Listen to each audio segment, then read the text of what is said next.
দেশীয় জাত আধুনিক প্রযুক্তি, প্রাণী সম্পদে হবে উন্নতি, এই স্লোগানে কুষ্টিয়ায় জাতীয় প্রাণী সম্পদ সপ্তাহ ও প্রাণী সম্পদ প্রদর্শনীর উদ্বোধন করা হয়েছে।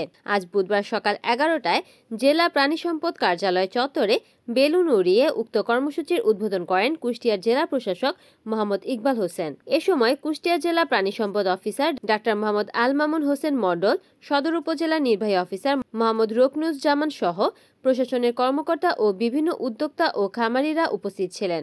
এর আগে জাতীয় প্রাণী সম্পদ সপ্তাহ ও প্রাণী সম্পদ প্রদর্শনী উদ্বোধন উপলক্ষে র্যালি করা হয়। প্রাণী সম্পদ প্রদর্শনীতে গবাদি পশু, ছাগল, ভেড়া, নানা রকম পাখি, মুরগি, মহিষ, ঘোড়া সহ বিভিন্ন প্রাণী প্রদর্শন করা হয়। রিপোর্ট করেছেন কুষ্টিয়া প্রতিনিধি নাজমুল হাসান, এনএন টিভি।